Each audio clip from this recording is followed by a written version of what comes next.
Hello guys, welcome to my channel Lucent Adda. हम लोग Lucent सामान्य ज्ञान टॉपिक वाइज कवर कर रहे हैं। तो आज का हमारा टॉपिक है एंशिएंट हिस्ट्री में जैन धर्म। प्राचीन भारतीय इतिहास का छठा टॉपिक है जैन धर्म। जैन धर्म के संस्थापक एवं प्रथम तीर्थकार ऋषभदेव थे। तो जैन धर्म के संस्थापक कौन थे? ऋषभदेव थे, और यही प्रथम तीर्थकार भी थे। ऋषभदेव के बारे में जो है ऋग्वेद और यजुर्वेद दोनों में उल्लेख किया गया है तथा विष्णु पुराण एवं भगवत पुराण में ऋषभदेव को नारायण का अवतार माना गया है। जैन धर्म के 23वें तीर्थकार पार्श्वनाथ थे, जो काशी के इक्ष्वाकु वंशीय राजा अश्वसेन के पुत्र थे। इन्होंने 30 वर्ष की अवस्था में संन्यास जीवन को स्वीकारा। इनके द्वारा दी गई शिक्षा थी हिंसा न करना, सदा सत्य बोलना, चोरी न करना तथा संपत्ति न रखना। तो जैन धर्म के 23वें तीर्थकार कौन थे? तो वो पार्श्वनाथ थे, जो काशी के इक्ष्वाकु वंशीय राजा अश्वसेन के पुत्र थे। इन्होंने 30 वर्ष की अवस्था में संन्यास जीवन को स्वीकारा, और ये 4 व्रतों के बारे में बताते हैं, जिसमें था सत्य, अहिंसा, असत्य और परिग्रह। सत्य अर्थात सदा सत्य बोलने, अहिंसा अर्थात हिंसा न करना, अस्त्य अर्थात चोरी न करना, और अपरिग्रह अर्थात संपत्ति न रखना। संपत्ति न रखना अर्थात किसी भी प्रकार की संपत्ति एकत्रित न करने पर जोर दिया गया, क्योंकि संपत्ति से मोह व आसक्ति उत्पन्न होता है। तो जैन धर्म में कुल 24 तीर्थकार हुए। प्रथम तीर्थकार थे ऋषभदेव, 23वें तीर्थकार पार्श्वनाथ थे, 24वें तीर्थकार महावीर थे। तो एक बार हम इन 24 तीर्थकार के बारे में पढ़ लेते हैं। पहले तीर्थकार थे ऋषभदेव, दूसरे अजितनाथ, तीसरे शंभवनाथ, चौथे अभिनंदननाथ, पांचवें सुमतिनाथ, छठे पद्म प्रभु, सातवें सुपार्श्वनाथ, आठवें चंद्र प्रभु, नौवें सुविधिनाथ, 10वें शीतलनाथ, 11वें श्रेयांसनाथ, 12वें वसुपूज्य, 13वें विमलनाथ, 14वें अनंतनाथ, 15वें धर्मनाथ। ये जो 15 शुरुआत के जो तीर्थकार थे, ये मध्य गंगा घाटी के क्षेत्र से संबंधित थे। 16वें शांतिनाथ, 17वें कुंथुनाथ, 18वें अरहनाथ, 19वें मल्लीनाथ, 20वें मुनि सुव्रतनाथ, 21वें नेमिनाथ, 22वें अरिष्टनेमी, 23वें पार्श्वनाथ, 24वें महावीर स्वामी। एक बार फिर से इनको पढ़ लेते हैं। पहले कौन थे? ऋषभदेव, अजितनाथ, संभवनाथ, अभिनंदननाथ, सुमितिनाथ, पद्म प्रभु, सुपार्श्वनाथ, चंद्र प्रभु, सुविधिनाथ, शीतलनाथ, श्रेयांसनाथ, वसुपूज्य, विमलनाथ, अनंतनाथ, धर्मनाथ, शांतिनाथ, कुंथुनाथ, अरहनाथ, मल्लीनाथ, मुनुश्रुतनाथ, नेमिनाथ, अरिष्टनेमी, पार्श्वनाथ तथा अंतिम तीर्थकार महावीर स्वामी। तो ये 24 तीर्थकार में से जो है 20 की मृत्यु समेत शिखर पर हुई, जबकि ऋषभदेव का अंत कैलाश पर्वत पर हुआ था। महावीर स्वामी जैन धर्म के 24वें एवं अंतिम तीर्थकार हुए। महावीर का जन्म 540 ईसा पूर्व में वैशाली के कुंड ग्राम में हुआ था। इनके पिता सिद्धार्थ ज्ञात्रिक कुल के सरदार थे, और माता त्रिशला लिच्छवी राजा चेटक की बहन थी। तो महावीर का जन्म जो है वैशाली के कुंड ग्राम में हुआ था, और इनके पिता जो सिद्धार्थ थे वो ज्ञात्रिक कुल से संबंधित थे। वहीं इनकी माता त्रिशला लिच्छवी राजा चेटक की बहन थी। महावीर की पत्नी का नाम यशोदा एवं पुत्री का नाम अन्नोजा प्रियदर्शिनी था। तो महावीर की पत्नी का नाम क्या था?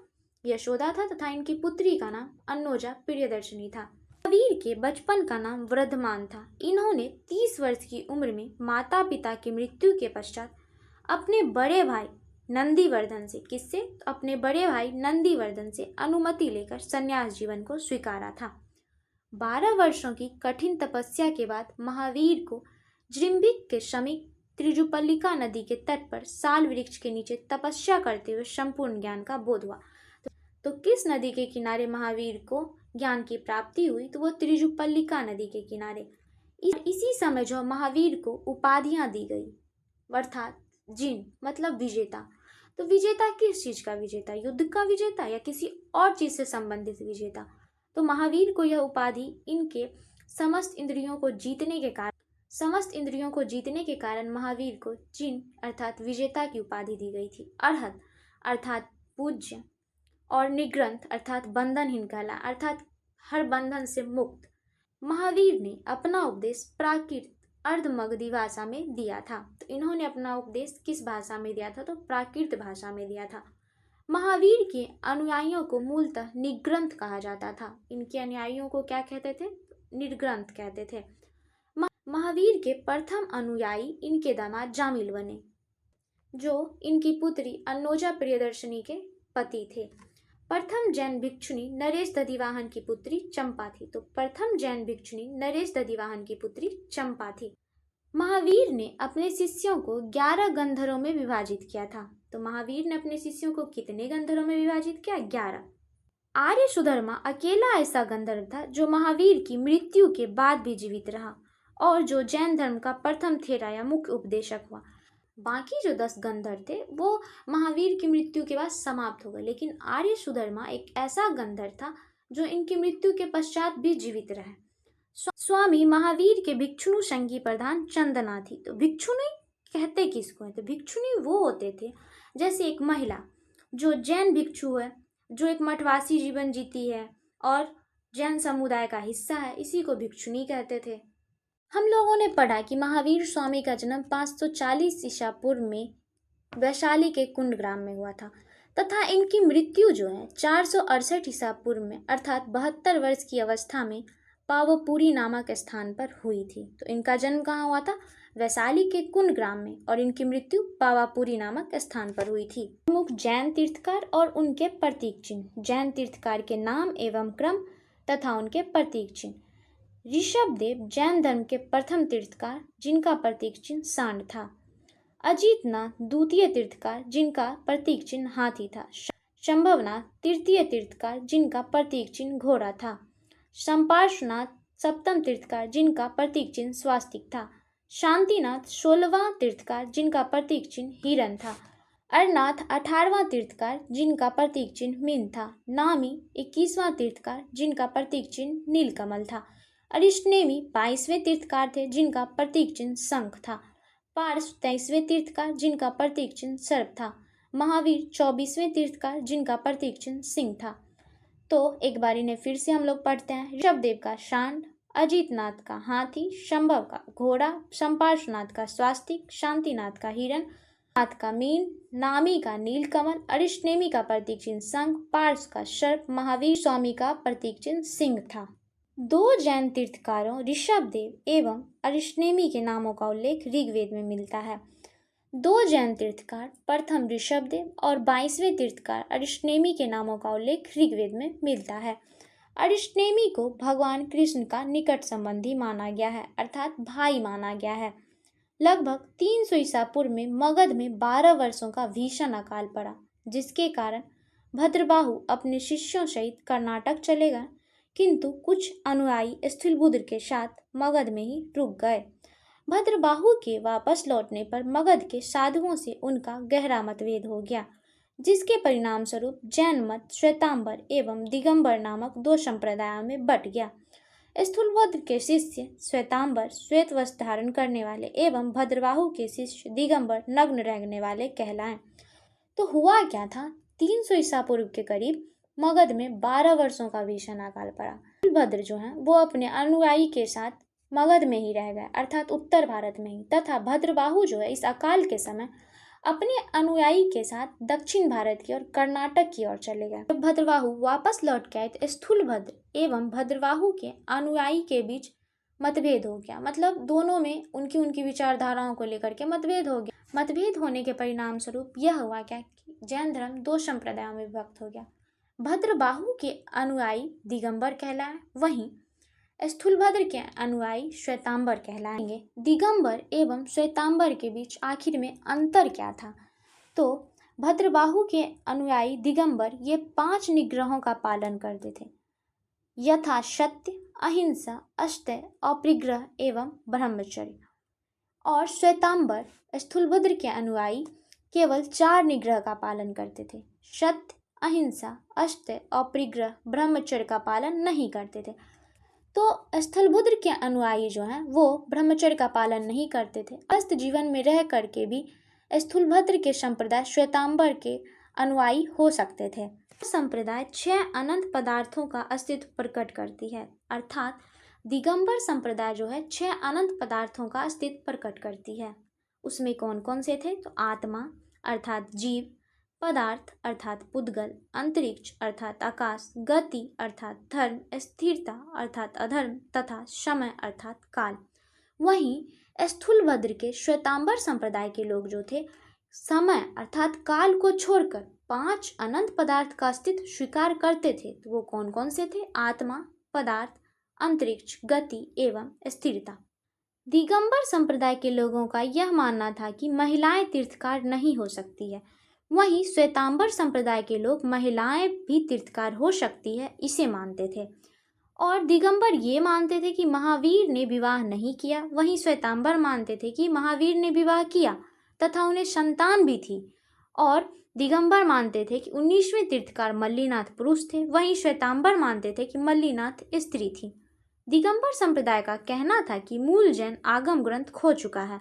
वहीं श्वेतांबर संप्रदाय के लोग कहते थे कि जैन आगम ग्रंथ को स्वीकार करते हैं, मतलब ये लोग अभी भी जैन आगम ग्रंथ को मानते हैं। दिगंबर संप्रदाय के लोगों का मानना था कि कैवल्य प्राप्ति के बाद उपवास करके रहा जा सकता है। और श्वेतांबर संप्रदाय के लोग मानते थे कि कैवल्य प्राप्ति के बाद भी भोजन की आवश्यकता पड़ती। कैवल्य प्राप्ति इसका मतलब है ज्ञान की प्राप्ति। दिगंबर संप्रदाय के लोग स्त्रियों के इसी जीवन में मुक्ति का विरोध करते हैं। वहीं संप्रदाय के लोग इसी जीवन में स्त्रियों की मुक्ति की अधिकारनी मानते हैं, मतलब स्त्रियों को भी अधिकार है मुक्ति अर्थात मोक्ष का। वहीं दिगंबर मानते थे कि स्त्रियों को इस जीवन में मुक्ति का कोई अधिकार नहीं है।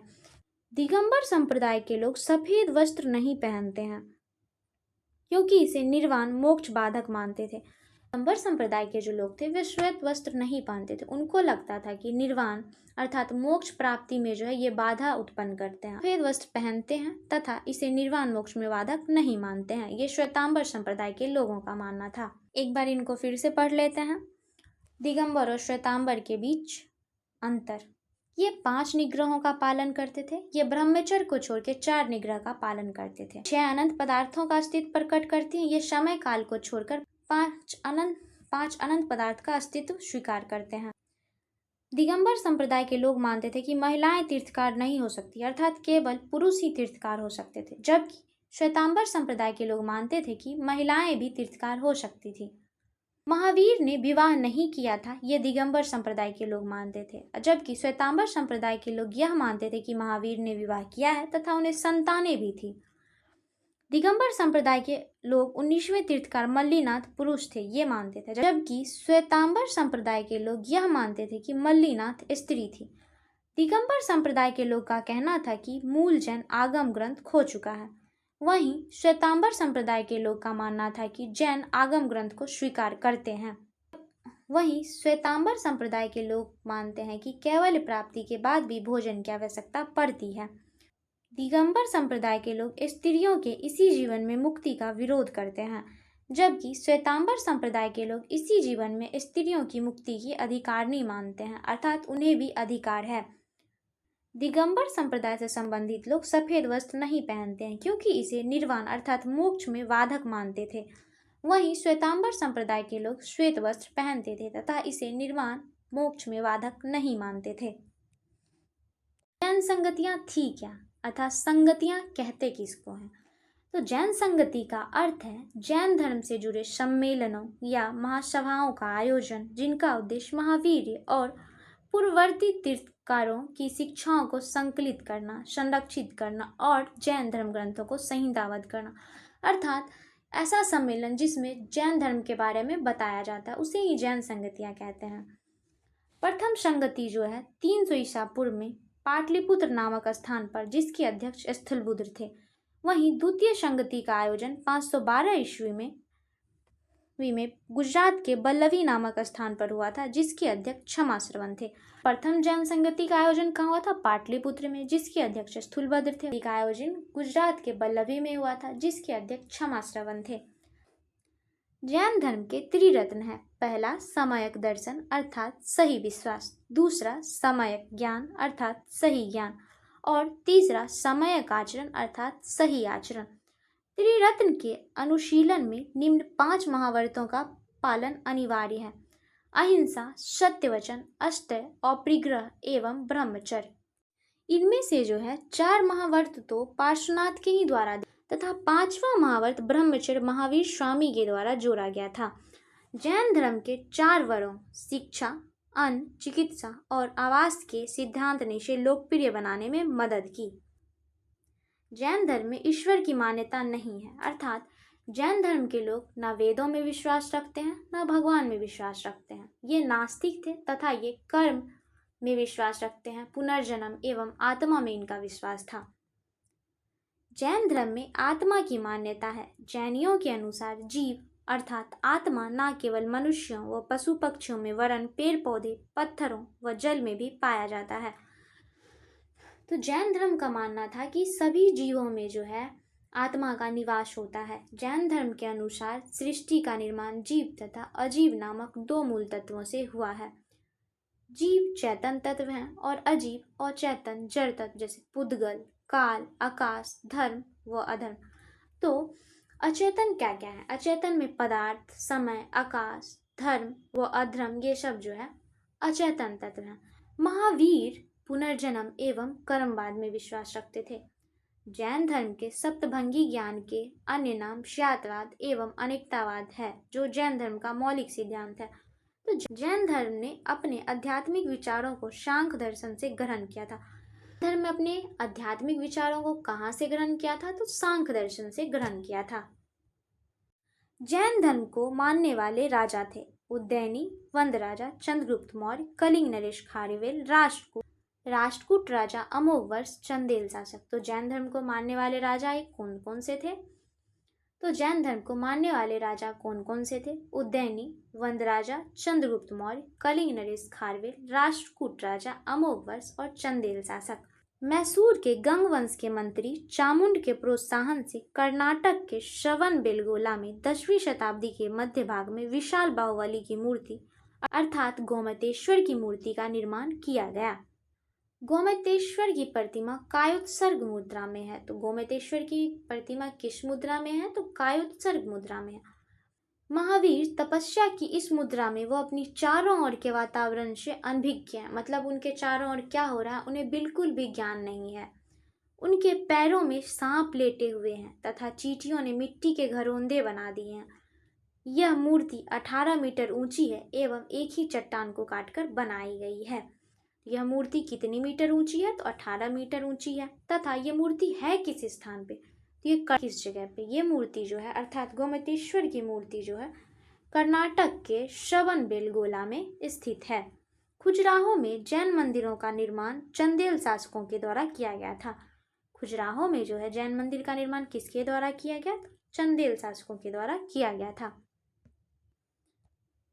आधुनिक तमिलनाडु के पुदुकोट्टई जिले में स्थित सित्तनवासल गुफाएं जैन धर्म से संबंधित है।